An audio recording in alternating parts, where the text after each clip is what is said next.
Rewind-A-Dynamite from the post-wrestling site. AEW lighting up the fuse. Sit back and enjoy the bubbly as we hear from John and Wai Ting.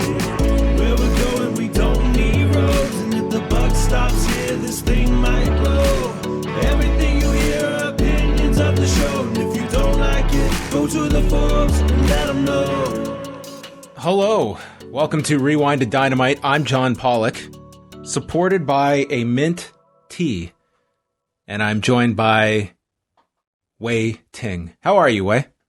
Mint? Oh, I thought you were gonna like make a rhyme or something there. You're gonna rhyme Wai Ting with mint tea, but didn't really work out like that.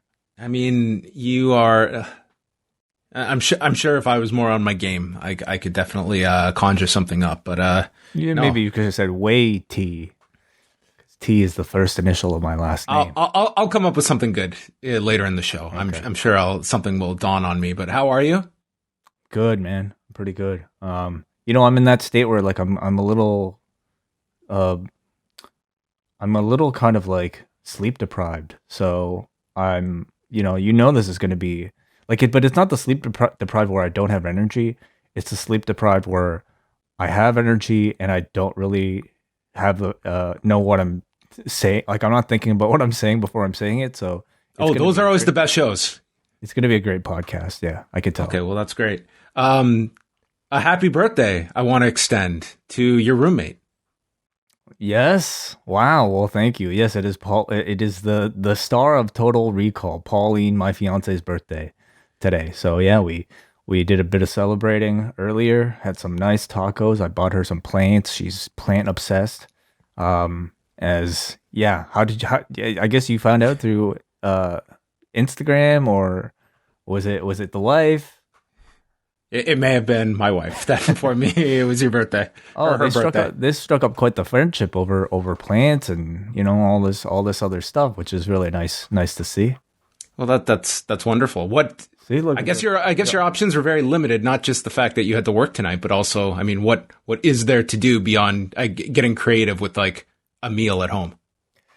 Yeah, I mean, we probably would have gone out to eat, but instead, we just got takeout, and I, to be quite honest, it's kind of enjoyable. It's like it's just me and her anyway. But it's been really nice. Like she at work, like people wish her happy birthday. She's had plenty of friends like drop off food for her, so she's way more popular than me. I don't know, Wai. You're pretty popular.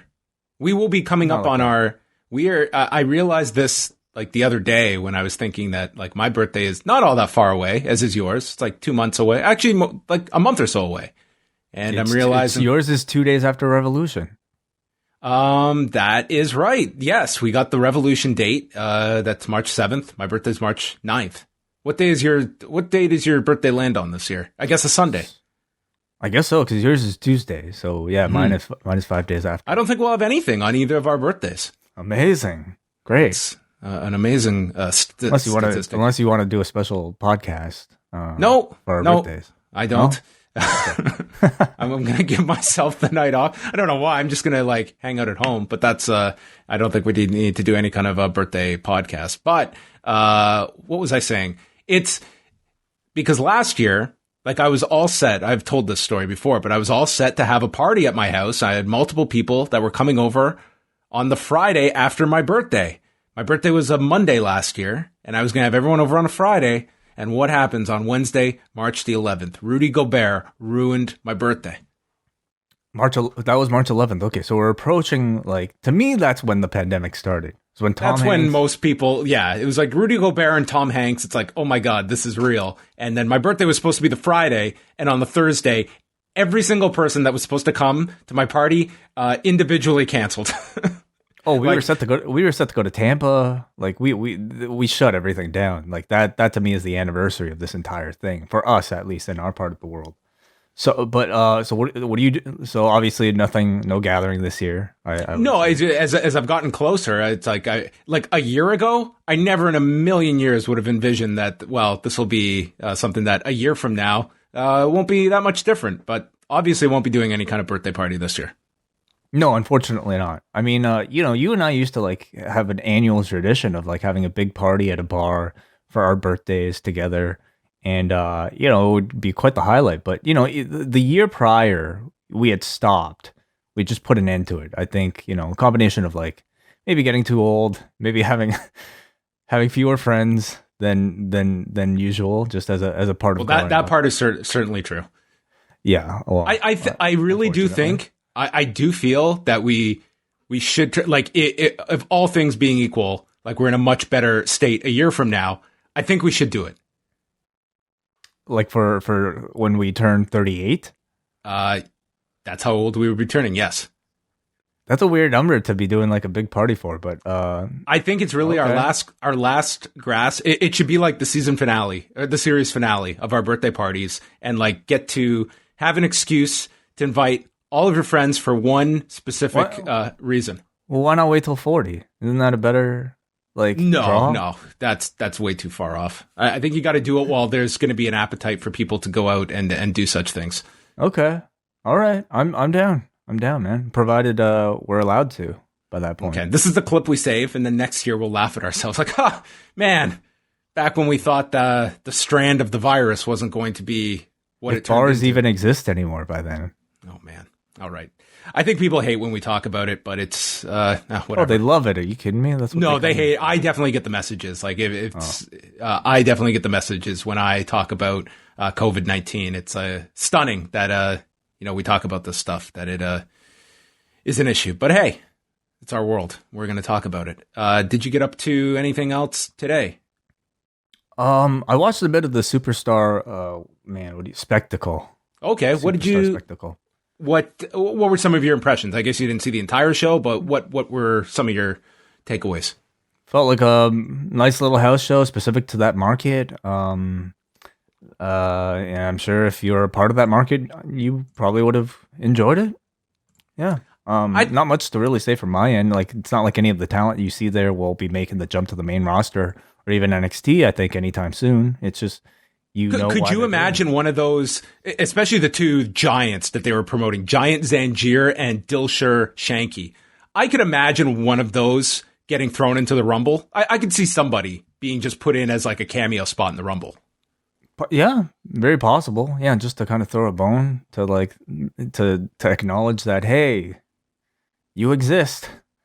It's just get them out in front of people. I think that they definitely made the right call doing the format this way. Like, as I'd said, at one point, the idea of a tournament was being discussed. And I don't know how you could have done a tournament with some of these performers doing singles matches, multiples. This is with the exception of like Jeet Rama, who was the one that wrestled AJ Styles, who is 40 years old and has been in this WWE system. Like, he was signed back in 2015. He's been there forever. You have a lot of inexperienced talent, and like the whole point of this is, I think, to get something more regular so that this talent can get more experience. But I think that it was very smart to kind of hide the more inexperienced talent, and I thought it kept the matches very short, but it was a very smart decision to use your Raw, SmackDown, NXT talent mixed in with this and keep the matches short. I think WWE is very good at these introductory shows that are kept to very basic presentation. The video features I liked, and I really liked the utilization of spinning canvas in the middle. Like, it gave this show its own unique flavor rather than just another wrestling show. The video packages I thought were really well done. They were simply like, telling you the backgrounds of these guys and stories that you can really get behind. People who, one guy just wanted to like buy a house for his parents with air conditioning. I mean, shit, like I could cheer for that. Like, that's a reason to want to see this man succeed. Absolutely. If this was another era, I think that Giant Zanjeer would get just a monstrous push. But I mean, that era is past, man. Like, that's it. It's just, we're not in 1987 anymore. It's like he's got a cool look to him, but seems very, very limited. Like Dilsher Shanky, I could see like a long-term project that maybe he will mature into a more seasoned performer. But again, it's like this talent just seems very, very inexperienced. Inexperienced, not just in ring, but I really have to wonder, like, how long will it take for them to, like, become characters? Can you imagine any of these like performers eventually becoming something on the level of the Fiend, or it's taking part in like a Bray Wyatt storyline, you know? I can't wait. That would be something else. Are they teaching that at the Performance Center? Like how to become a supernatural character? Are they teaching in the school how to like act like you're possessed by a ghoul or a spirit? Yeah. Our guest instructor today is Alexa Bliss, and she is going to talk to you about wardrobe changes and facial burning. And here's our makeup department. I mean, that's what wrestling is in 2021. All right, so here's the segment. It's called Ratings with Wai Ting. Oh, very nice. Nice. It's the best I've got. We're working in the back of your head there. I was trying. Raw Monday night, they did 1,819,000 viewers, only down 2% from last week, but the demo was down 13%. They did a 0.52. However, given a lack of sports competition that night and other competition on cable, that was still good enough to be number one on cable Monday. So that sounds good on paper. You're number one on cable. I would say, though, that given that they didn't really have much competition, this was the go-home show for the Rumble with Bill Goldberg.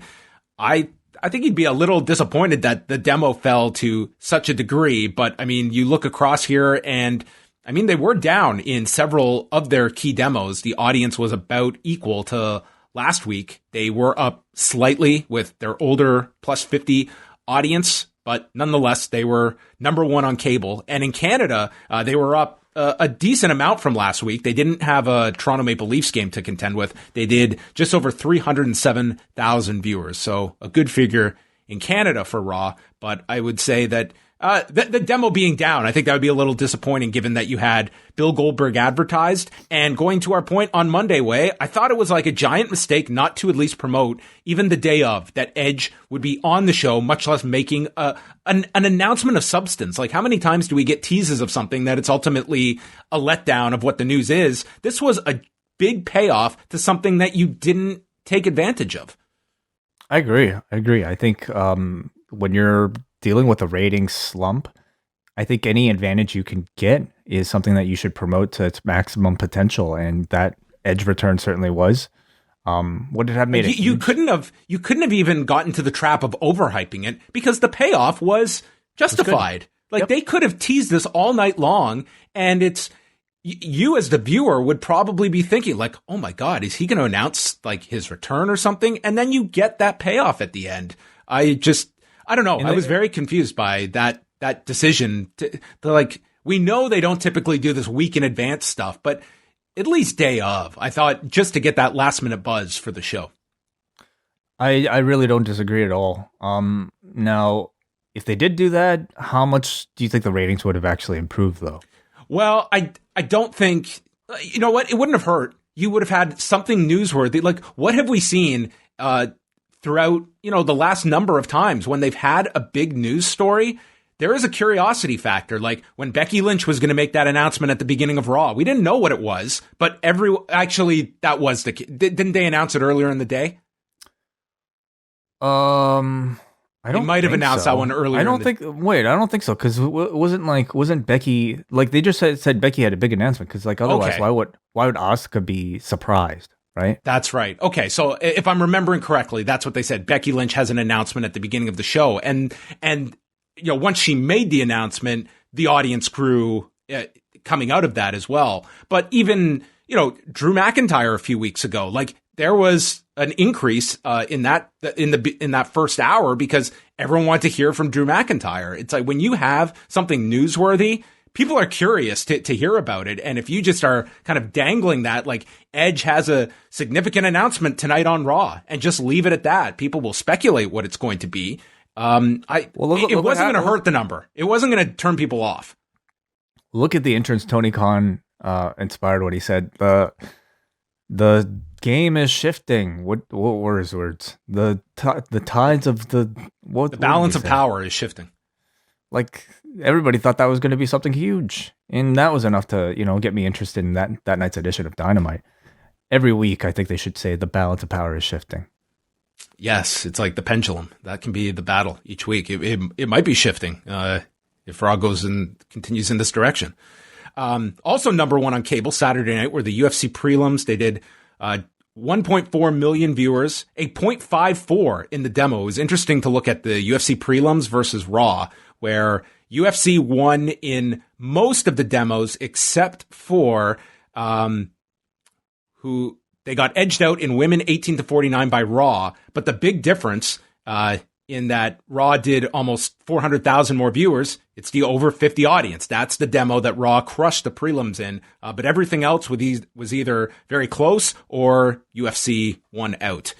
And the other one was Impact on Tuesday that got a big boost this week with 186,000 viewers, 0.05 in the demo, but they were up 26.5% this week in viewers. And this was their best number this year. And I don't know what this surge was for this week because they weren't promoting Omega.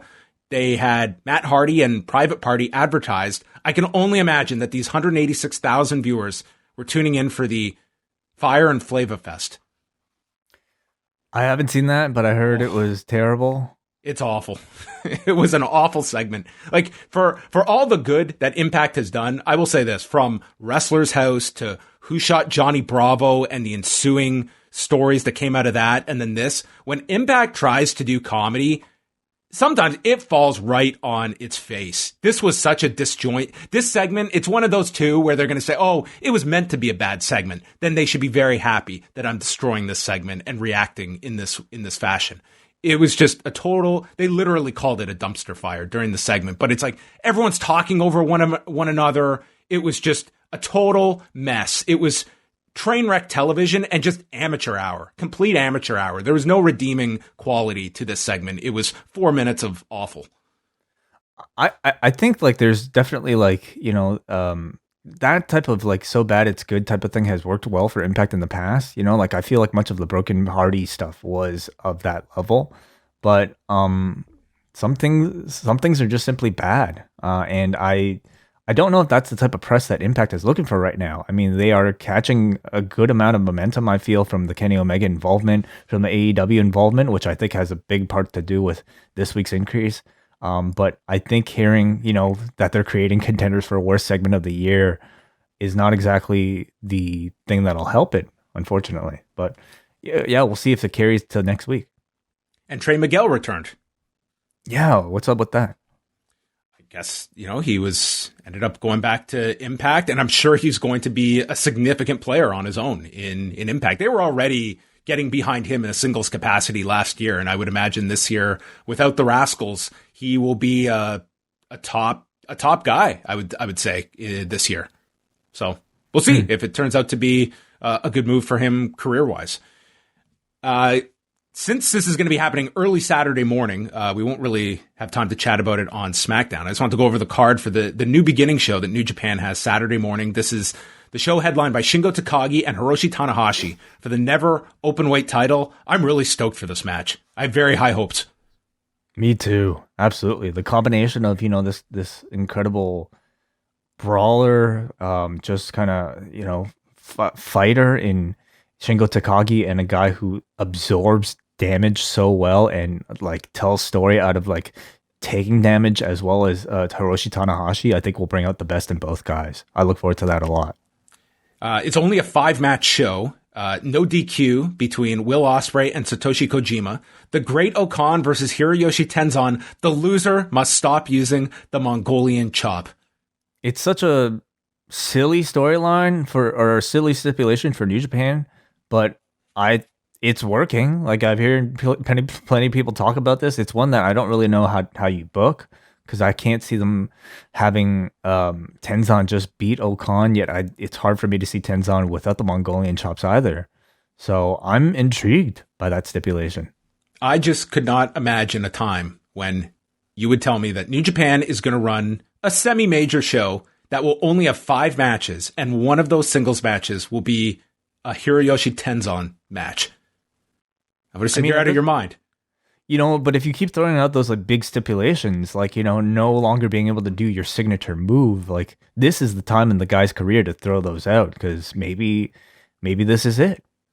This could be the end of his Mongolian chop. And then we've got 8-man tag with Ibushi, Honma, Sho, and Master Wato against Sanada, Tetsuya Naito, Hiromu, and Bushi. And opening up the show, Kazuchika Okada in the opener with Toru Yano against Evil and Yujiro. So, just setting stuff up for later in the tour. They'll have the 2 Hiroshima cards, February 10th and 11th. And Wai and I are going to do an abbreviated post-show on Saturday for Cafe members, going through our highlights of the show. Primarily probably talking about the top 3 matches.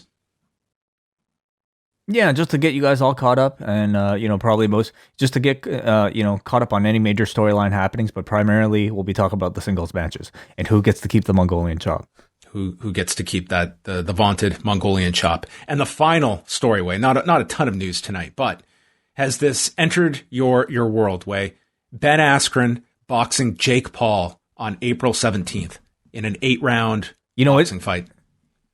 It was largely off my radar. I knew Jake Paul was supposed to be in a fight of some sort. When I saw this poster on my Twitter timeline, I thought it was just another Photoshop joke out there, there to make fun of, I guess, I don't know, Ben Askren and Jake Paul. And then I did a bit further digging and realized this fight is actually happening. And, you could tell me, but to me, it seems like an incredible mismatch. This MMA veteran, top level contender going up in a boxing match against Jake Paul. Now, I don't really know enough about Ben Askren's boxing to be able to tell you what level he's at. He's not a good striker. That's what you have here is Ben Askren, who is an unbelievable wrestler, and was, by the time he got to the UFC, I mean, physically he was really worn down, and just had hip replacement surgery last year. But his weakest part of his game was his striking. So we're going into a boxing fight here. Jake Paul is 2-0. One of those wins is against a former basketball player in Nate Robinson. Okay, so it's not exactly like we have really scratched the surface of Jake Paul. But I will tell you, Jake Paul is going to put a lot of attention on this fight that I can't imagine that this is not going to do at least some satisfactory business. I'm not going to say this is going to be a blockbuster on pay-per-view, but I do think there will be some intrigue to this because Jake Paul, and a lot of people can't stand this guy, he knows exactly what he is doing and what buttons to push with people. And he was interviewed by Ariel on Tuesday, and he just says, listen, boxing is an art.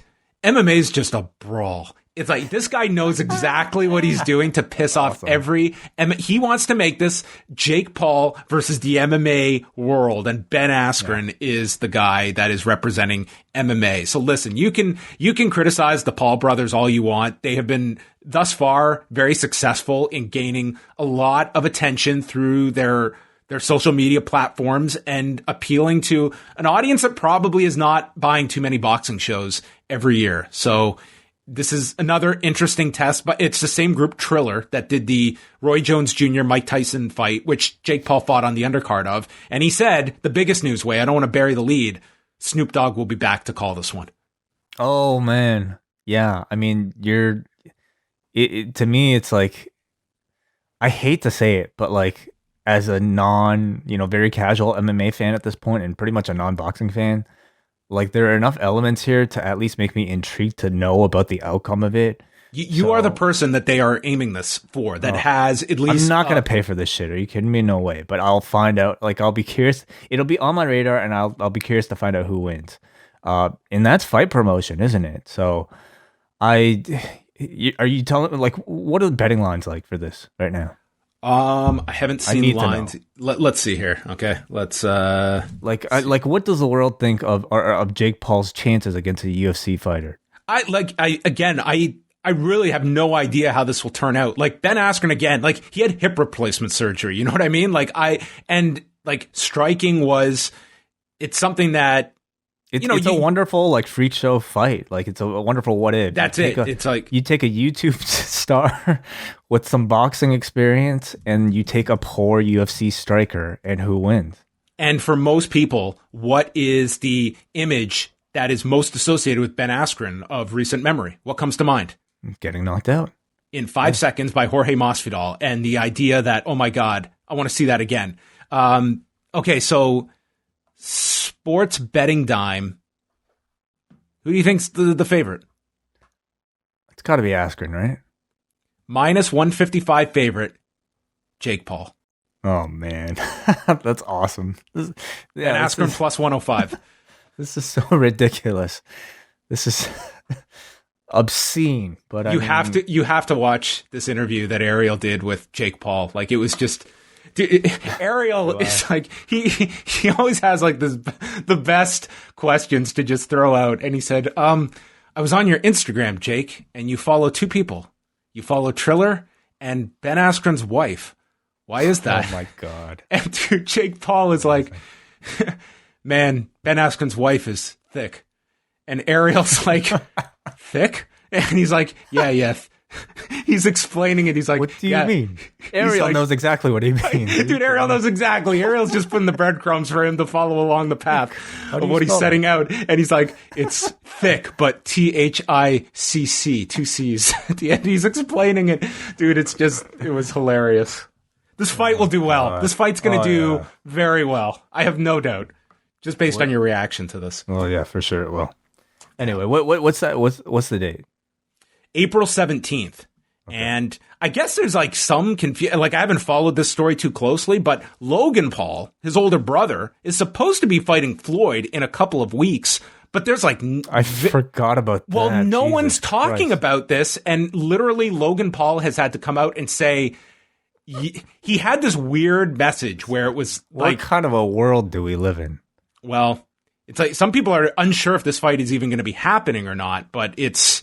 I guess tentatively still on, but it's like, it's supposed to be in a couple of weeks. Wow. Okay. That's, as the boxing world turns. Sports. Yeah. Wow. Yeah. Eric Marcotte's going to be watching both of these. Oh, you expect a full report? Well, we might have to. We might have to. I think you guys should do a post show. Really. After I would totally, I'm going to watch this fight with Ben Askren. Like, okay, this one I will. The Tyson Roy Jones Jr. one, like, just, it was so off-putting to me. And I was also, during my time off, I was like, there's no reason for me to watch this. And I really didn't want to, so I skipped it. But I am going to watch this Jake Paul Ben Askren fight. All right. All that news and more, folks. Postwrestling.com tonight on Dynamite, which, listen, after we just went over that, I mean, Shaq is all well and good, but to me, it's like a generation removed. Let's see Shaq get some. Imagine Cody and Jake Paul in a boxing fight. My money's on Jake Paul. Well, wrestling match then. Like a pro wrestling match? Yes. I think that'd be pretty ugly. Uglier than a boxing match. These guys will find their way to pro wrestling down the road. If the money's there, but for now, like, they'd make way more money doing this. No, it wouldn't. I don't think it'd be lucrative enough for them to be doing pro wrestling, but I could see a time when it happens.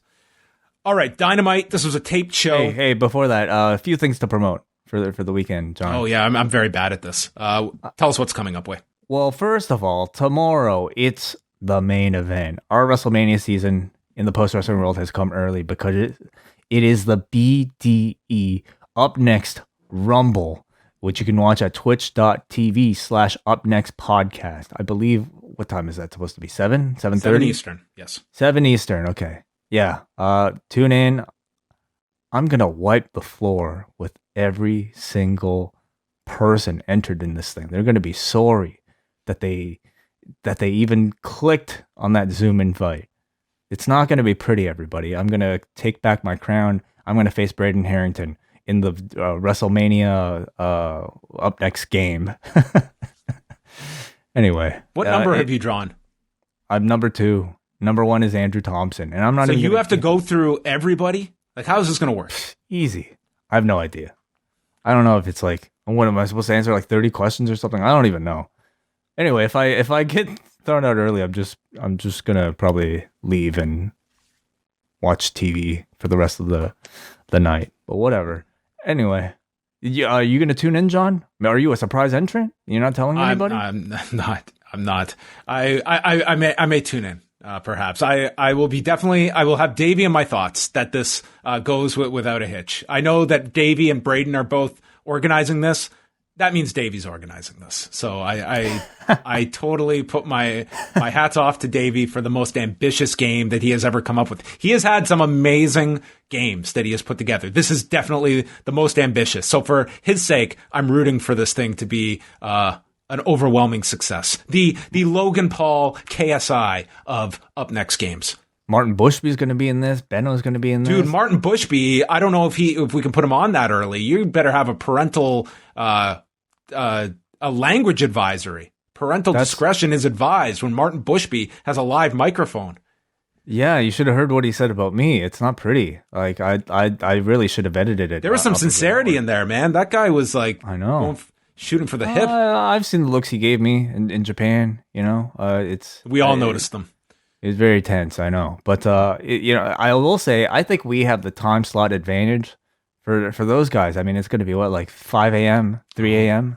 He's going to be crazy. Like, he's not going to know what he's saying. So I don't think he's got any chance.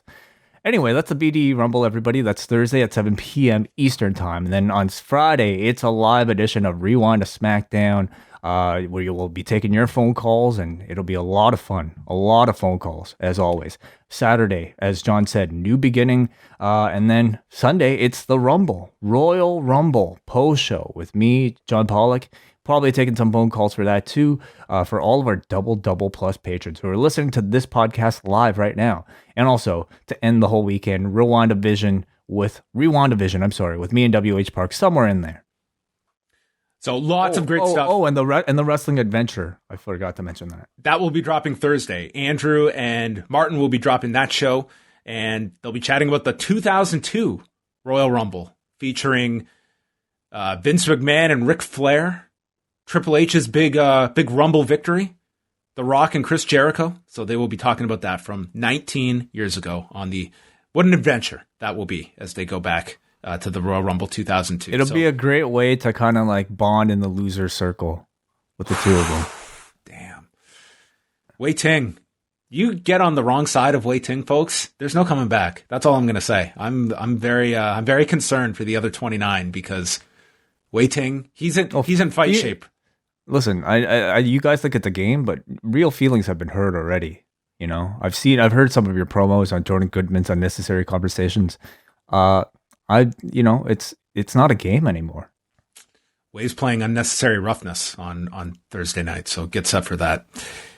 Cafe members, lots of great stuff coming up over the next few days. And yes, we are live after Raw and Dynamite for our Double Plus patrons, and then live for all of our patrons Fridays after SmackDown. Always a fun show on Friday nights with all the phone calls and such. So let's dive into Dynamite. As I said, starting off the show, we immediately go to Eddie Kingston and Lance Archer. But Lance Archer sends Jake, the other Jake, Roberts, to the back. And Eddie Kingston comes out. He's attacking the knee. And they let this line slip that Eddie Kingston was thrown out of Catholic school, throwing a desk at a nun. Wow, that's quite the supervillain origin story. You know what the nun said? What? She was having none of it. Threw him out. God, that was such a fake laugh. No, that was good. Archer hits the pounce, lifts and chokeslams Kingston, just like Wai chokeslammed my joke. And he is chokeslammed onto the edge of the apron and lands on the floor. This looked fun. Oh, this was a rough spot. He threw him like a bag of potatoes. If like you threw a bag of potatoes out of a wrestling ring into the apron. Yeah, between the Nia Jax chokeslam on Monday and then watching this, chokeslams are not something they don't always have the nicest landings. Yeah, it could be challenging. Yeah, Archer rams Eddie right into the camera. It's all Archer. He's just dominating here. He goes for the blackout and then spins Kingston into a Uranagi, but doesn't go for the cover. Does the top rope walk into a moonsault. EBD claws applied when Butcher and the Blade bring out Jake onto the stage. He's all disheveled and beaten down. And as the referee is distracted, the Bunny appears ringside, handing Kingston a knuckle duster. and as Archer approaches, gets backfisted with the knuckle duster, and King gets on top and pins Lance Archer in 8 minutes and 54 seconds. I will say by AEW standards, this was about as gimmicky a finish as you get. I thought it was kind of a lame out to this match at the end. And that's not something that we get all that often with AEW. I think if this happened on a Monday, I would not even think twice about it. But in AEW, I thought this was like a really kind of cheap finish that they don't often rely on. If it happened on Monday, I think we would have expected it to restart after a commercial break. And then somebody would have screwed up a count out. Kingston would have been counted out after the choke slam. Adam Pearce would have come out. Tony Khan would have come out to restart it during the picture-in-picture. Yeah. Certainly this was I guess somewhat unusual for AEW finish. And because of that, because it's so unusual, I can't really like go on and say, wow, this was like, terrible. AEW's like dead now. It's not a crutch that they rely on. That's why it stood out to me. It's like, this is, it's very uncommon for AEW to go this route for a match ending. I will say, I thought the match was like getting pretty good. I thought Archer looked impressive. I thought Eddie's selling was really good as a babyface. And that's my contention in this whole match, was like, I thought the layout was really messed up. You have Archer here who, telling Jake to leave indicated that he was going to be, wanting a fair fight. He didn't want any sort of interruptions. He was going to be the babyface here. And then he wrestles the whole match dominating Kingston. Even like going as far as like not covering Kingston, like pulling him up after a 2 count, the way a heel would do, it made like Kingston more sympathetic as a result, to the point where as Kingston was coming back, you had the fans cheering his comeback as if he was a babyface. And then Kingston ends up cheating to win. So by the end of this, it was like, to me, all messed up. I know the point was like for Archer to look dominant until Kingston had to resort to cheating. But I think having Archer look so cocky in being so dominant, it didn't give me any reason to be sympathetic for him. You were never supposed to be sympathetic to a man that threw a desk at a nun. Did you ever throw a desk at a teacher?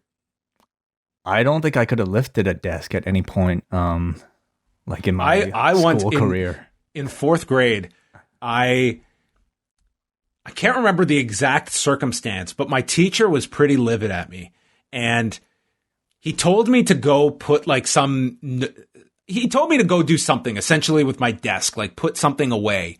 And I like very nonchalantly like knocked it off the desk, and I just sarcastically go, oops.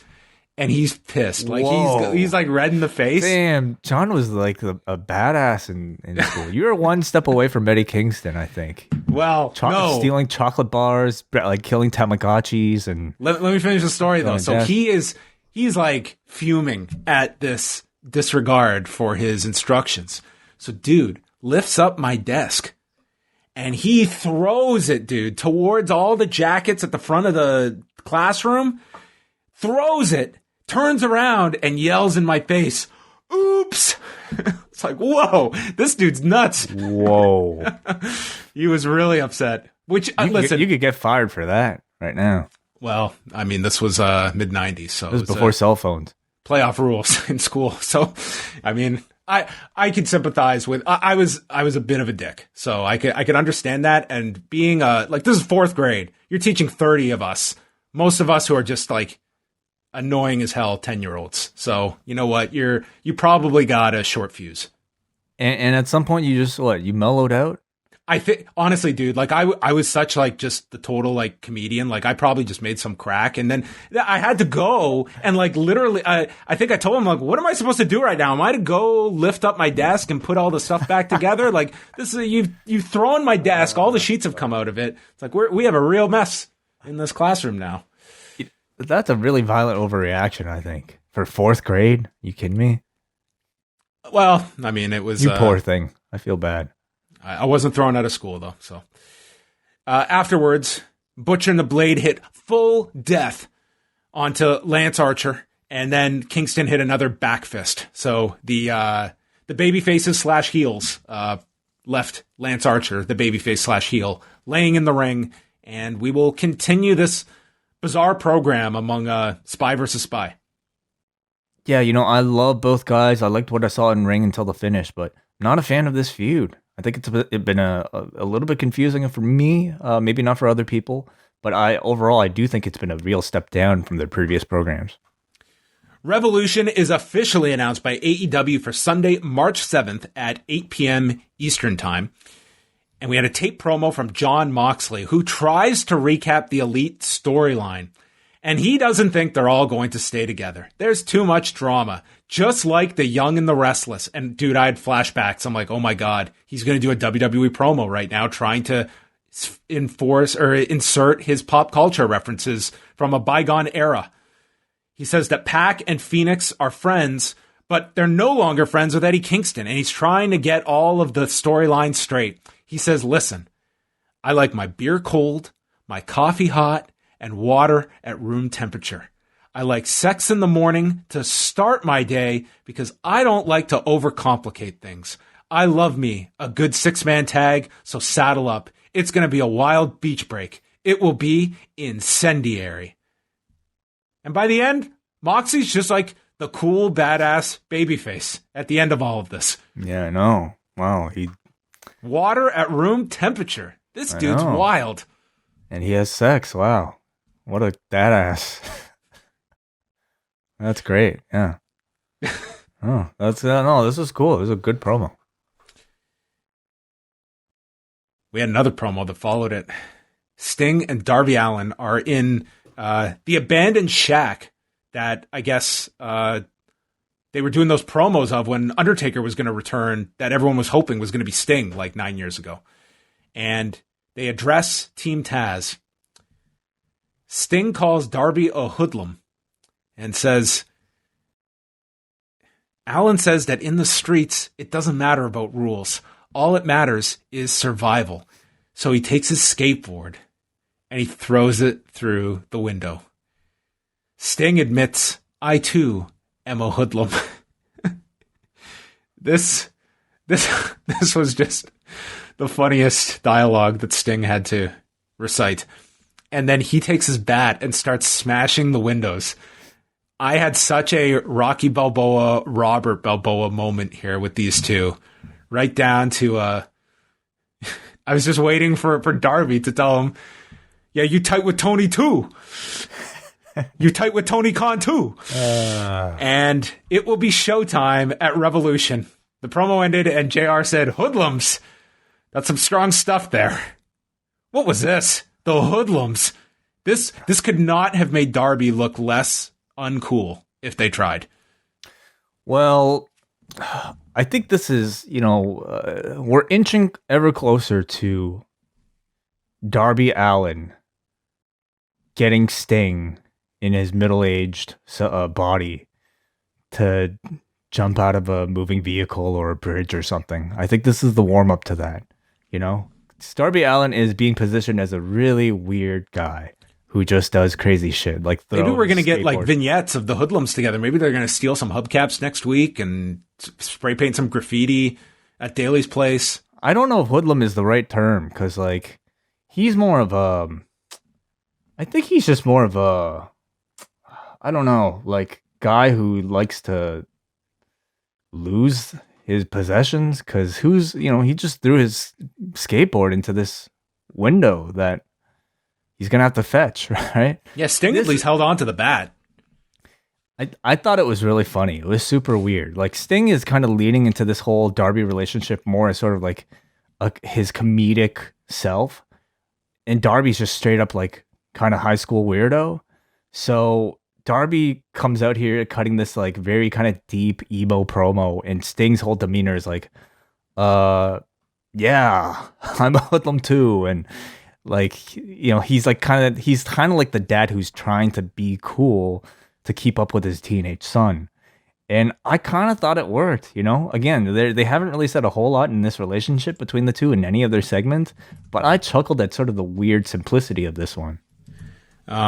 Maybe Sting is going to next week show up and try to bond with Darby, and he's going to try and relate to him on a similar level and present him with a CD. Here, Darby. Now that's what I call dad rock. Oh God. You seen the track list for this thing? Oh, dude, for anyone our age, it's a really It's our depressing favorites. track list. It's Wheatus. It's what is it? Dude, Dad Rock is now MGMT, Sum 41, Avril Lavigne, Natalie Imbruglia. Like, that song did come out a long time ago. That was like 98. Like, our dad's listening to that, though? Man. Oh, man, that MGMT song is like fucking, like, quintessential, like, time capsule of, like... That's like circa 2009. It's that tone. That just, yeah, that's that period. What are Sting and Darby going to listen to together? That's the next segment. You got a long time till this pay-per-view. I don't know how many more of these segments they can do and come up with these two. Yeah, like the trip to the warehouse, who gets control of the radio? I imagine it would have to be Darby. I don't know. Maybe it's I don't want to take a guess at what's on his playlist. Probably, never mind.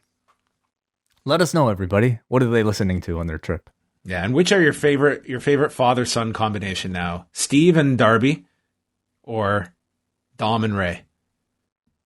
Oh, I think Steve and Darby for me. The other doesn't even exist anymore. Then Chris Jericho and MJF against the Varsity Blondes. Now, at the beginning, Jericho and MJF came out to like a mixed version of their themes together. Oh, like the crossfade thing? I didn't pay attention. Did yeah, they? it was like the crossover, but then it just isolated into Jericho's theme. Okay. They do not need to be mixing themes. It's really bad. No, not at all. Not especially when you have like, the most singable theme. Jericho's theme should not be touched with. Has this thing jumped the shark already?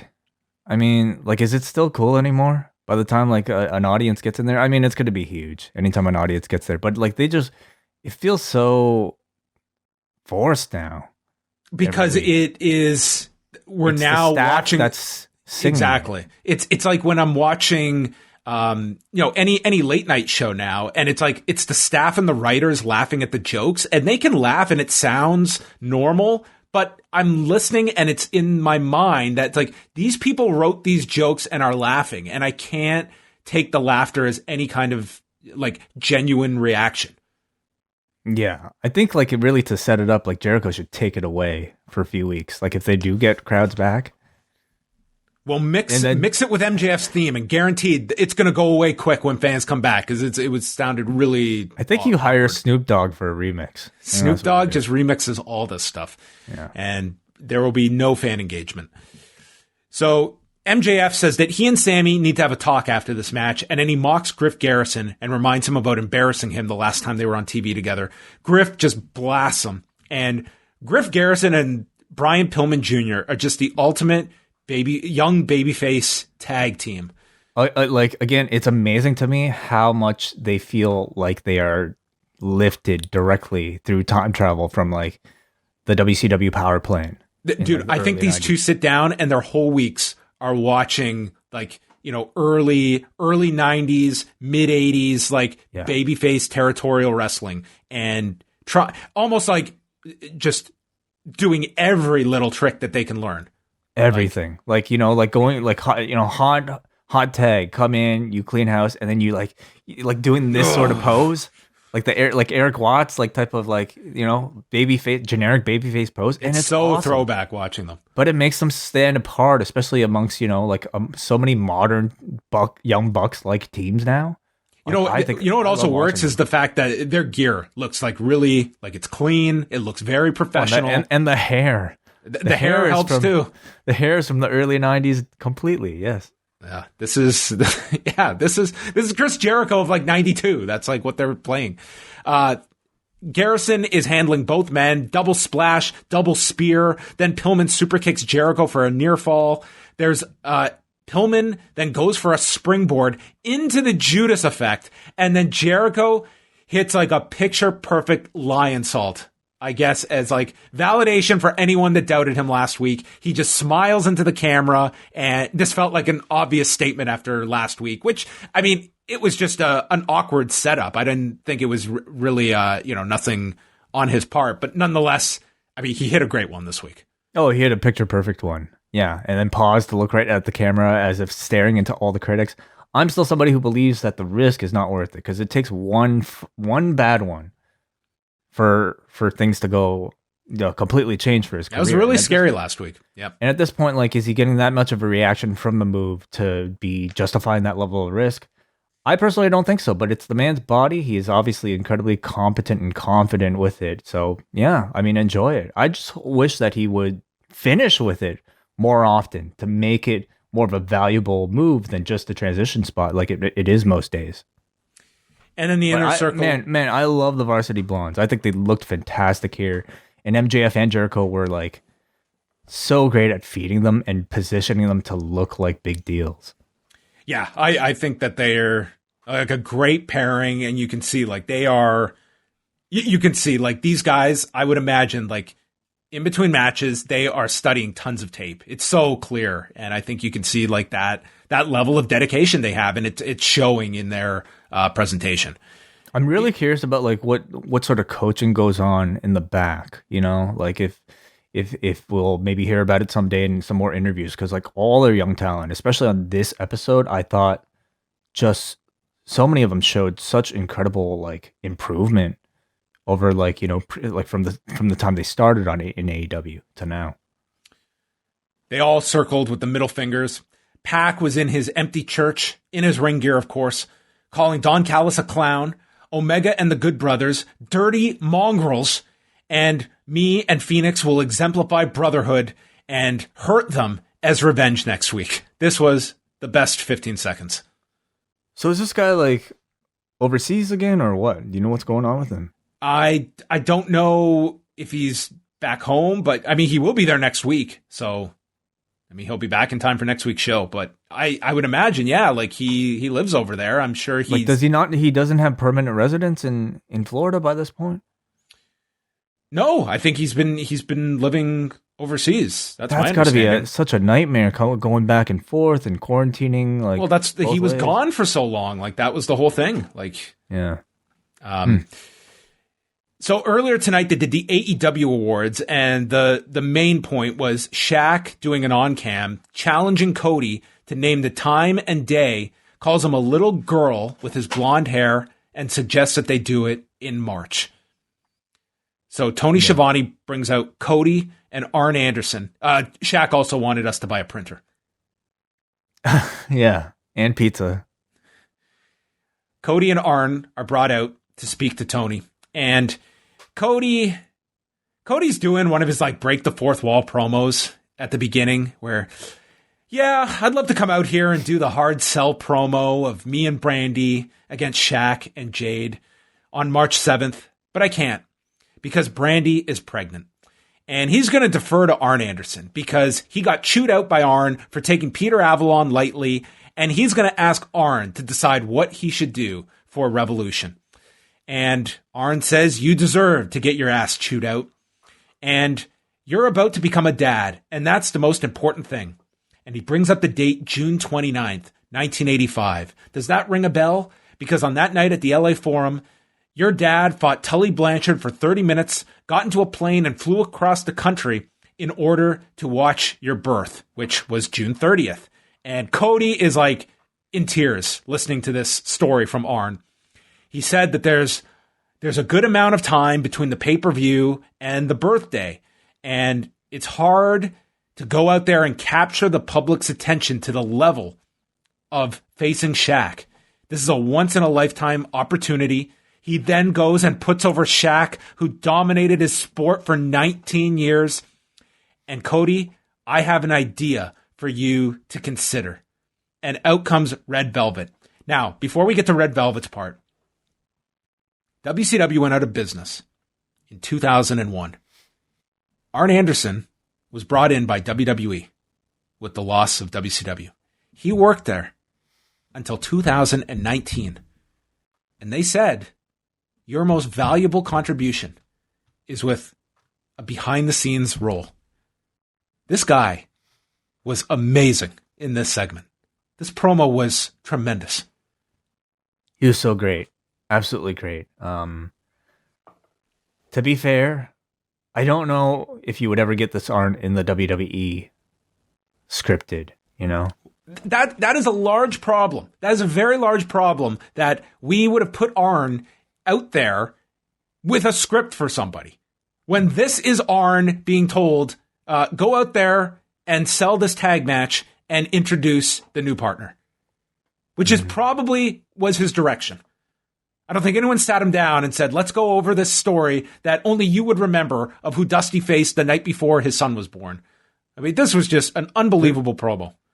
I mean, you know, a promo like this would have had to pass through Vince, and Vince at no point I don't think has any sort of reverence for like WCW history on this level, you know, unfortunately. But this was fantastic, and really glad we continue to get this. Like I think for a long time they were teasing these two breaking up, and I don't know if that was supposed to lead to anywhere, or if it was just dropped, or if it was just like a temporary tease. But I'm glad they're sticking these two together. But because I think there's still so much more story to be told with like Arn as sort of like this, you know, I don't want to say surrogate dad, but sort of the father figure to that is the connection to Cody's, you know, father's past for Cody.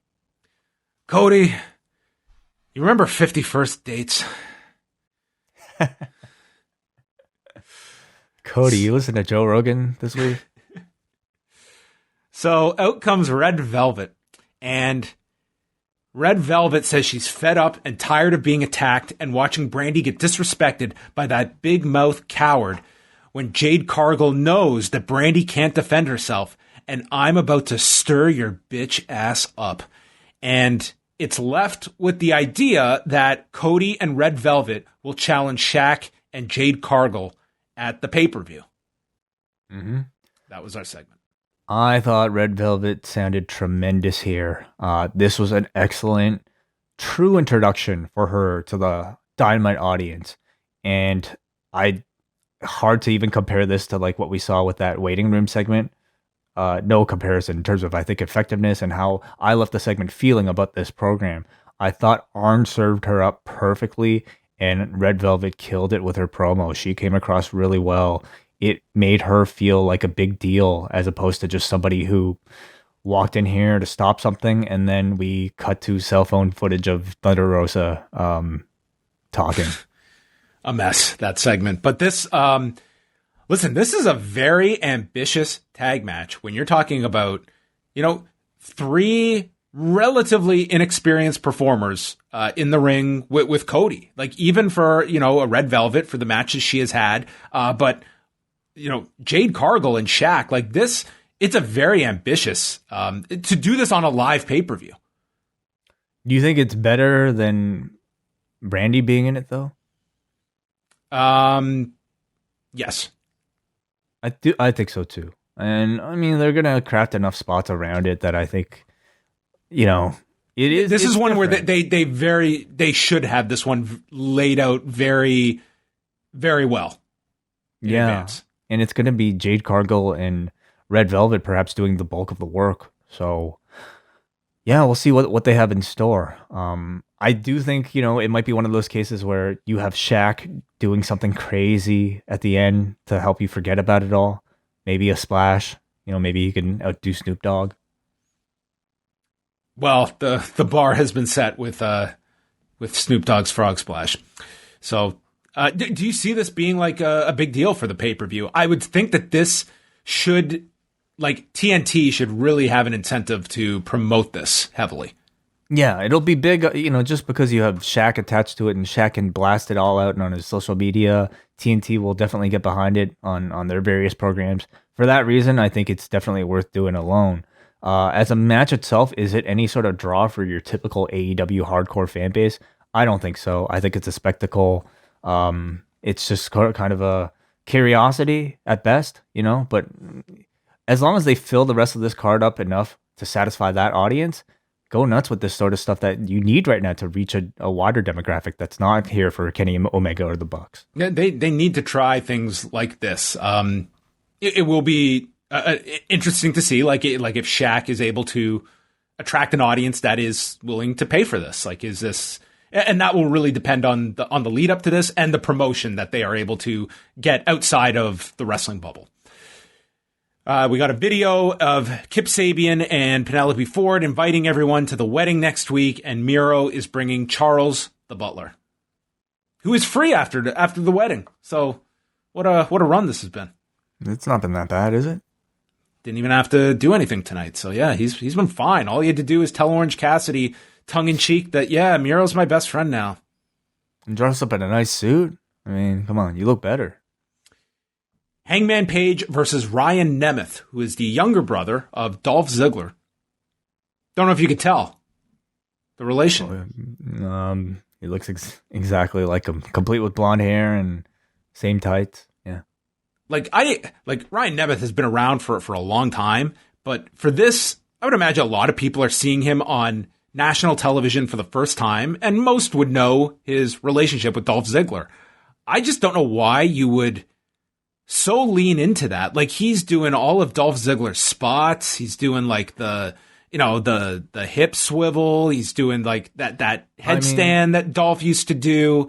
The jumping DDT. It's like, why force everyone to just look at you as like a younger version of Dolph Ziggler? I imagine it's what's worked for him on the indies. You know, like it's sort of the gimmick. He's sort of a indie version of Dolph Ziggler, a cheaper Dolph Ziggler, I suppose. And maybe that's what he thinks AEW audiences are looking for, as opposed to, I'm not really sure. Nemeth snaps his arm, and then Matt Hardy appears ringside. Nemeth has the hammerlock applied, does the headstand, and then a rude awakening with the hip swivel. He catches and slams Nemeth down, sliding D by Page. Then Nemeth hits the big jumping DDT, and then Page lands on his feet from a German discus forearm, buckshot lariat, and he won in 5:38. This to me wasn't one of like Hangman's like better matches. It was just kind of there. I wouldn't say Nemeth really stood out all that much to me. I thought like Nemeth looked good, but I mean, a lot of people in AEW look good right now. And so did he really stand out? I can't say I saw enough here to say yes. They gave him promo time too on the Road to special this week, so this wasn't just some throwaway either. Hardy is applauding Page, and Page calls him back into the ring, so Tony Schiavone runs in there and sees what's up. Hardy didn't want to create a scene. He supports Page, but he's concerned. You seem lost and conflicted, and he reminds us that they teamed together in the Stadium Stampede. So he knows how much he loved the Elite and how he got burned in that whole deal. It's awkward watching Dark Order continually try to recruit you. Hardy doesn't want anything from Page, but he knows that Page is a good person and deserves to be happy. So Matt Hardy was the George Washington Duke to Hangman's Tommy Gunn. I sneaky guess so. Promoter. And Page, yeah, he is definitely a Don King type. Very clearly. And Page is welcome to come share his large dressing room. Tony says, I think you should take him up on that offer. So we know that Page changes in like the catering area. Yeah, pretty sad. You know, this seems to at least temporarily confirm the end of this like Dark Order Adam Page story. But I'm really interested to see what Hardy is able to do as the next guy to court Page. You know, to me, like, I think Hardy's character has actually been really fun to watch in recent weeks. He's changed my mind on the character completely, and I think it's clicking right now. He's been great on like BTE and Impact, so him mixed with like this Adam Page, I think could be fun. I think that when they are ready to pull the trigger, I think Hangman Page will be a really like, I could see Hangman being the one that finally beats Kenny Omega. Like, he is the one that ultimately dethrones the guy that destroyed the Elite, and he was like lost his friends over this asshole.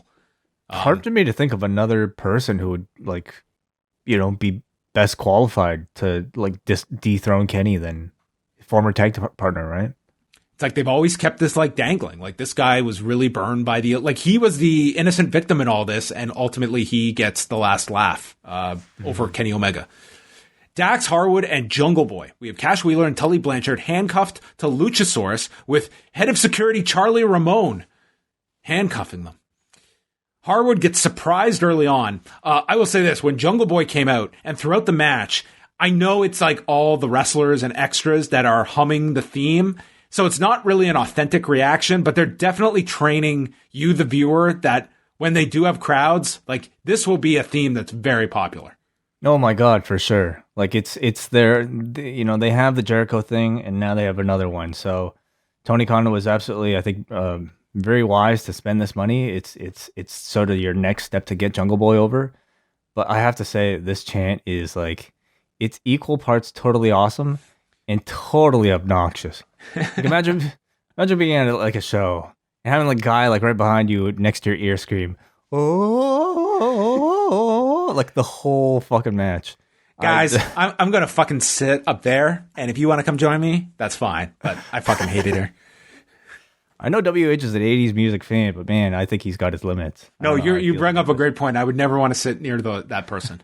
So, Jungle Boy is trying to go for his new submission, the snare trap, which they explain is a modified STF.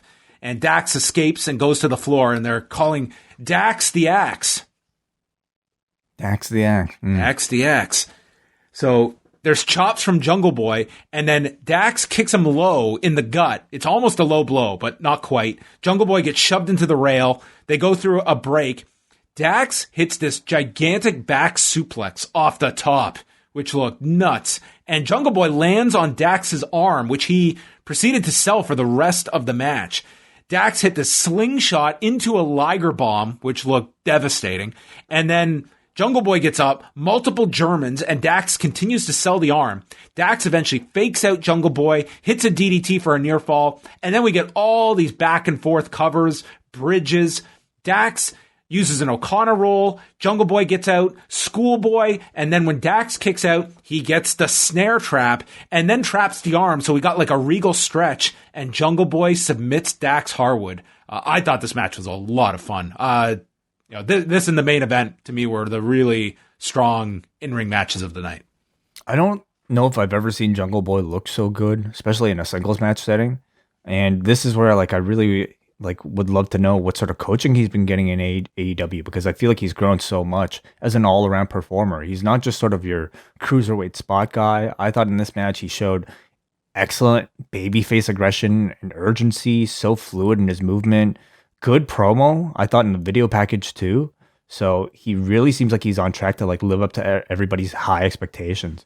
And again, it's like you can't ask for a better type of performer than somebody like a Dax Harwood to. Yeah, he was great in this match. I think that definitely it shouldn't go unmentioned. To make your baby faces look amazing. So those are the guys that help you make your stars. I like the finish here a lot too, having him finish with a submission to get him over a new finish for Jungle Boy. And then the booking afterwards, I thought was exactly how I feel like this type of thing should be done. You have the babyface win, and you still allow the heel to leave with enough heat to continue the program because they do something dastardly, even more dastardly than cheating to win afterwards. What wasn't it? Jungle Boy then jumped Dax and Cash from behind and then ran away. Is that what happened? No. They throw powder into Luchasaurus's eyes and ram him into the post. Cash is free, and he attacks Jungle Boy. They hit a slingshot suplex, and then Tully gets onto the turnbuckle, and we get a spike pile driver. You know, it's a big deal when Tully is jumping off of stuff. And then they handcuff Luchasaurus to the rope, and they get scissors. And I think they're going for his hair. They cut the horns off his mask. That's worse than the hair. Then they hair grows back, John. Horns on a mask do not. Well, that's a big loss. Then they go for Jungle Boy's hair. And I was like, you cannot even tease this without an audience there to scream. Could you imagine if they cut this man's hair? But Marco's stunt runs out with Top Flight, Daniels, and Kazarian to stop them. And that's how this angle ends. So it feels almost like they're going for a stipulation match at the pay-per-view.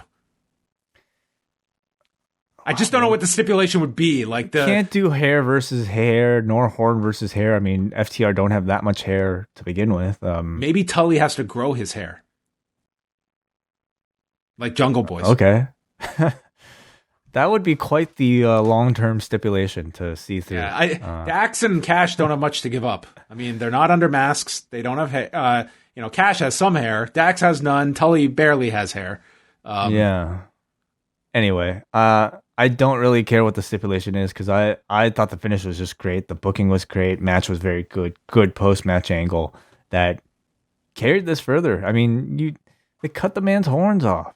Yeah, those masks are expensive. This is really strong stuff. We go outside and it's Team Taz. I don't know what it is. I enjoy Taz's promos every week. Like, it's a fun part of the show. That's like, it's not the reason you're sitting down to turn on Dynamite, but it's just one of those things that's part of the show that every time he comes on my screen, I'm very happy that I get a 30-second, 60-second Taz promo. He comes out. He's a great promo, and you haven't had it in 30 years. This ECW Taz. He's talking to he's talking about Cage and Ricky Starks and how they're going to destroy Sting and Darby. And they're outside and they see the merch guys where their merchandise is. There's Sting shirts up there. They tear down the shirts and then they just beat the hell out of these guys. Taz is yelling, "You want to break stuff?" So they break stuff. I was waiting for Limp Bizkit to start playing, and they break this one dude who gets lawn darted into the truck by Brian Big Sexy Cage.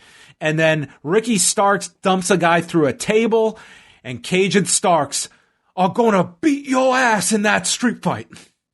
Just give me Taz every week into this street fight, and Darby and Sting can do their father and son routine. I mean, I think, we don't know about Darby or Sting, but we definitely know in this car, in the minivan, in the Team Taz minivan, they're definitely listening to Significant Other by Limp Bizkit. They're listening to that thing on repeat. Can you imagine Taz doing karaoke for break stuff? Yes. It's all about the he said, she said bullshit. Oh, this is a legendary podcast right here.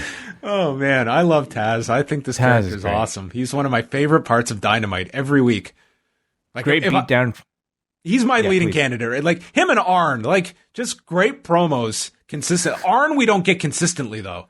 But Arn comes in and gives you, like, a home run. Whereas Taz is just consistent, like, doubles, triples every week out. Arn is very kind of controlled. He's like calm, quiet, angel. But, like, Taz is just, like, violent. He's all the managers have, like, their own... Like Jake is out of his mind. It's like, this is a guy that's done God knows what to his body over the years, and here's the end result. Taz is pissed. Arn is calculating. Vicky just screams. They've got their, like, definable characteristics. Some better than others. Yeah, Vicky not quite as defined. I mean, she and Nyla Rose, like, they've been dressing up as nuns, so maybe they're attached to Eddie Kingston in some way. Oh. And they already have a catchphrase. That's right. Dr. Britt Baker versus Shanna. Shanna is on a 5-match winning streak. The best part of Shanna's entrance was watching Britt Baker's facial reactions of just scoffing at this woman as she entered the ring. Baker drills her with a forearm in the corner and then a hammerlock as she grabs onto the jaw. A lot of Baker's offense, it's directed right at the jaw. That sometimes goes unnoticed. Shanna hits an enziguri but wipes out on the floor when Rebel pulls Baker out of the way. Baker then attacks her from behind, and there's a sling blade delivered on the floor. In the ring, Shanna comes off the rope, and it looked like she nails Baker in the face. And they go to the shot of one of the extras in the front row who's just got her hand over her mouth in horror at what she just saw. And Baker seemed fine, so I don't know what the case was here, but the announcers definitely drew attention to it, that it looked like Shanna just blasted her in the face. But anyway, the match continued and seemed to have no issues. Baker hit a swinging neck breaker, got the glove, but the lockjaw is avoided, and Shanna fights back with a cradle, a stunner. Then a tiger suplex gets countered by Baker, who gets the lockjaw for the submission, and then they beat the hell out of Shanna after the match. I thought it was a good match. I enjoyed seeing Shanna here for the first time in a long, long time. I thought she was looking really good, just like Jungle Boy. Very good intensity. I have to say, like, Rosa versus Britt Baker was, I think, like, maybe the best match you could make in the women's division right now, but I can't really say I feel that much interest in it by this point. I feel like momentum has definitely slowed. I don't think they managed to really do much with it, especially with that waiting room segment. But I am looking forward to the match once these two are there, because I think they're two of the top performers in the company, and in ring, I think they could have really good chemistry. Yeah, we'll see. Thunder Rosa just ran out and chased Britt and Rebel away. It wasn't really all that memorable a segment to set up the match next week, but we'll see what they deliver on the show next week. Sammy Guevara gets approached by MJF. They acknowledge why the camera's there. And MJF explains and denies telling Wardlow to get involved last week. He said, I deducted his pay. He's the worst employee I've ever had. And this was on camera, so Wardlow heard this. Guevara is not falling for MJF's plan. I know what you're up to. And MJF gets serious and looks at him and says, are you sure you want to play it this way? Sammy isn't playing. All right. Continuing to build that up. So we have the others that are under this illusion of MJF as the team player, but Sammy is not going to get outsmarted by MJF. So that's our story we are continuing with. Next week, Beach Break. They announced the teams for the Tag Team Battle Royal. We have Jericho and MJF, Evil Uno and Stu Grayson, Sammy Hagar, Santana and Ortiz, The Acclaimed, Top Flight, Private Party, Luchasaurus and Jungle Boy, FTR, and the Young Bucks, with the provision that if the Young Bucks win, they get to choose their opponents at Revolution. I like that. I like the fact that they even explained it. Oftentimes you have champions entering the Rumble without any kind of real added incentive for the people to win those matches. So I like this. Yeah, no Good Brothers in the match, but that's kind of addressed later, that they are certainly in play here. I was kind of surprised they didn't put Daniels and Kazarian in this. I guess unless they would consider this a loss, if they're not going with them to do that, it's not in the plans for this pay-per-view, don't put them in the Battle Royal. I guess that would constitute a loss. Could be. Kip Sabian and Penelope Ford's wedding, Thunder Rosa versus Britt Baker, and Omega and the Good Brothers against Jon Moxley, Pac, and Rey Fenix. It should be a hell of a main event. Mm-hmm. And for the title eliminator tournament, they just said coming soon, Serena Deeb versus Riho would be one of the opening round matches, but no date for that. So that will be Rio's first match in a year in AEW. Mm-hmm. Dasha was with the Good Brothers and the Young Bucks. They said it's been 5 years since you were in the same ring together. They've been in the same ring multiple weeks now. You know what they mean, John. Well, I got to be a little difficult here, Way. Carl Anderson calls it a Bullet Club party, and they're going to beat up John Cena. So, legally, it must be totally fine. What's the deal? They're wearing Bullet Club shirts. They're, sometimes even calling themselves the Bullet Club here. Yeah, they're I guess they are they're very tight with Rocky, and they're probably going to go to New Japan. I don't see any issue in wearing the shirt. You can wear a shirt. But while you're almost kind of promoting yourself as the Bullet Club at the same time. They did use the term Bullet Club here, even though they did throw in Biz Cliz and all that as well. But yeah, Bullet Club was stated here. But realistically, very relaxed rules. Well, most companies are also not WWE. Sure. Matt calls Callis a Mark Stooge, and then Omega walks in and says he's got to talk to the Bucks. And Callis appears with the most ridiculous-looking bandage on his face and accuses the Bucks of assaulting him, which they deny. This bandage is felt like just a few pieces of tape that he put on his face here. Dude, this looked like there was, I don't know, the world's largest piece of gum that had been attached to his face. This was something else. Well, it must have been quite the wound. The main event was a pretty hot 8-man tag. The Bucks and the Good Brothers against Uno, Grayson, Silver, and Reynolds. Gallows gets on one knee to mock John Silver's height, so then he attacks, but then Anderson hits a cheap shot, and Matt starts to get annoyed at the Good Brothers cheating, and then Uno trips Matt from the floor as payback. Grayson hits this move, and Excalibur remarks, "Shades of Speedball Mike Bailey." Yeah, and then JR and Tony Schiavone were so enamored by that name that they just kept repeating it. Well, it was thrown out there, and if this was, Excalibur will throw out things that just like he will remark on things that don't have anything to do with AEW. But you would have to think that, once this 5 years is up, like we just got a call about this, that, Speedball Mike Bailey would be someone he would definitely be on my recruitment list and would be very high on it. So 100%. I don't know if you should read more into that line or not, but it's Excalibur at least putting that guy's name out there, and people are more familiar with Mike Bailey after hearing it. I thought would be quite the tease if this was his sort of Marvel Easter egg like introduction into this universe. Well, some very strong stuff here from Stu Grayson, in particular his stuff with Nick Jackson. Then John Silver does his insane fire-up spot, which is like the most impressive 30-second stretch going in wrestling these days. Just runs all over the ringside area, taking out everyone. Matt then takes Reynolds' stunner, then a German by Silver, and hit with fatality by Uno and Grayson. Carl makes the save. Nick hits a corkscrew dive to the floor. Then Nick and Anderson hit stereo apron bombs, and they end it with a too-sweet 4-way super kick onto Stu Grayson. Uno breaks up the cover, Magic Killer to Uno, and the Meltzer driver is hit onto Stu Grayson. This was a fantastic match. Awesome match. I thought every single member of Dark Order looked amazing here.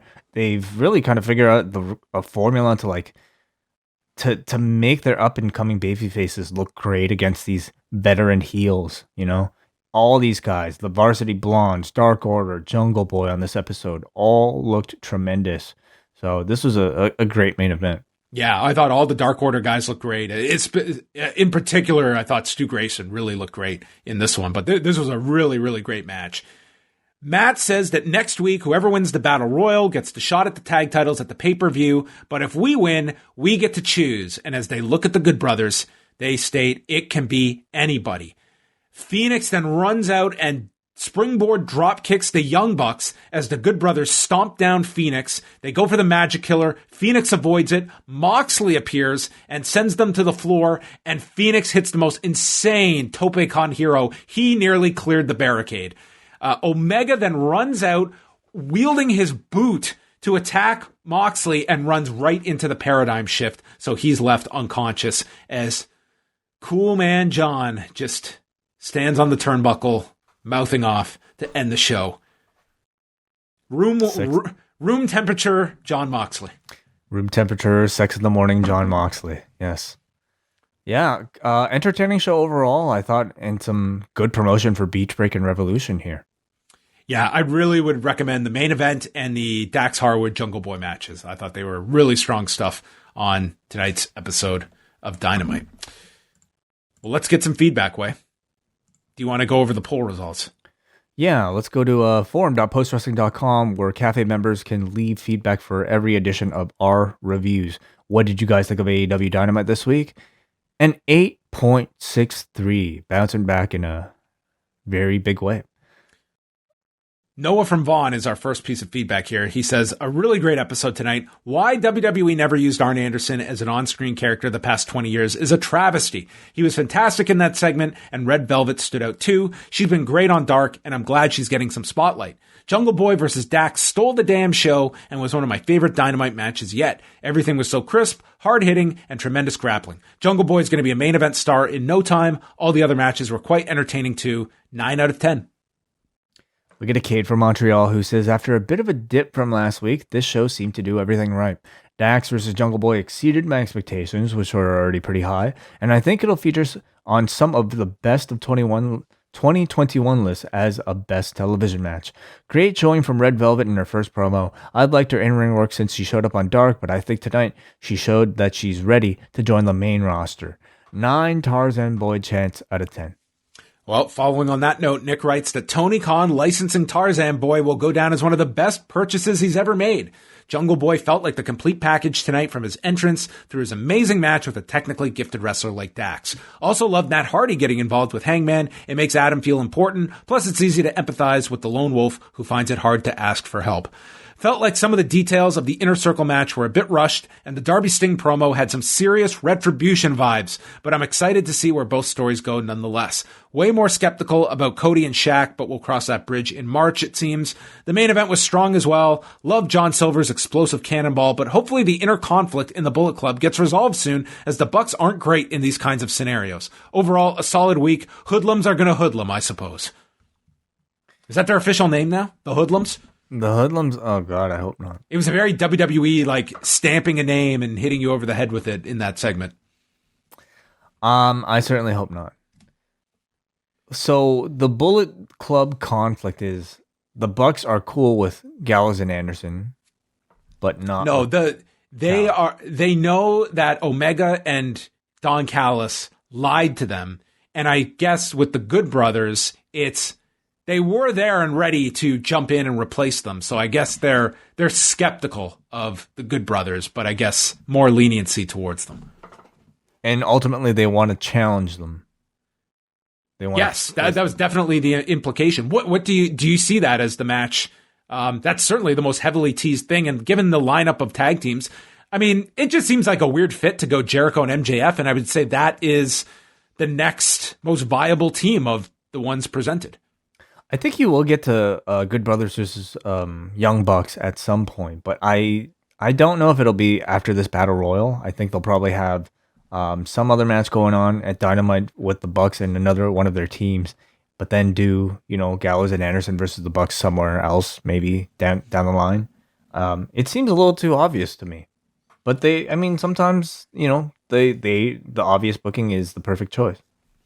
Yeah, I like the Bucks being put into that Battle Royal. I think it'll make it that much more of an interesting match, and you can have that many more directions if they win and where you can go with that. So, yes, that is Beach Break next week. Do you sense like a strong number for this week? Weddings typically do very, very well, but it's definitely out of the typical Dynamite playbook to do what we'll get a lot of time on TV. You would think next week, like that's not just a quick segment to do.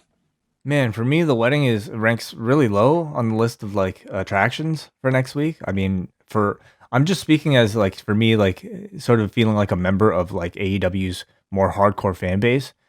The wedding, especially with Kip Sabian and Penelope Ford, to me does really nothing. I don't really care about the characters. I don't really care to see like what sort of video game shenanigans we're gonna get with like Trent and Chuck E.T. and all that stuff. It's the matches that to me are the draw. Yeah, we will see if the wedding success continues next week. If I don't think it's been a very hot storyline, to say the least, and it's been built up for so long, and here we are with the wedding. Well, everybody, that is it for us as we say goodbye. Wai Ting and I will be back. Well, Wade's got a big night on Thursday. You might need to recover on Friday. Will you be back for Rewind to SmackDown? Oh, I'll be back. I'll be celebrating. I'll be popping a lot of the bubbly, perhaps, celebrating my big win. Well, that will be on Friday night. We'll do a whole rundown of the Up Next Rumble and how Wai fared, unless Wai takes it off the topic list, and then we will never talk of it again. That'll really be up to you, Wai. We'll see. We'll see how things go. So we'll be live for all of our patrons Friday. Again, we'll have a show at Saturday on the New Beginning card, and then Sunday night, the live Royal Rumble post show for Double, Ice Cap, and Espresso patrons. And the deadline, Wai, for the Royal Rumble pool is when? It is Sunday at 3 p.m. It is still that. And I've had a lot of questions about like whether or not that deadline changes because of the announcements. I don't think so. I think like we'll deal with it after the fact. I don't even know if it's like one of the questions. I'll be honest, I haven't filled my list yet, so nothing changes. It's still Sunday at 3 p.m. Go to postwrestling.com, click on the button, join the Rumble pool. It's free to join, and then we'll announce the winners next week. So look forward to that. Busy couple of days coming up. Keep it tuned to postwrestling.com, and that is it. Goodbye.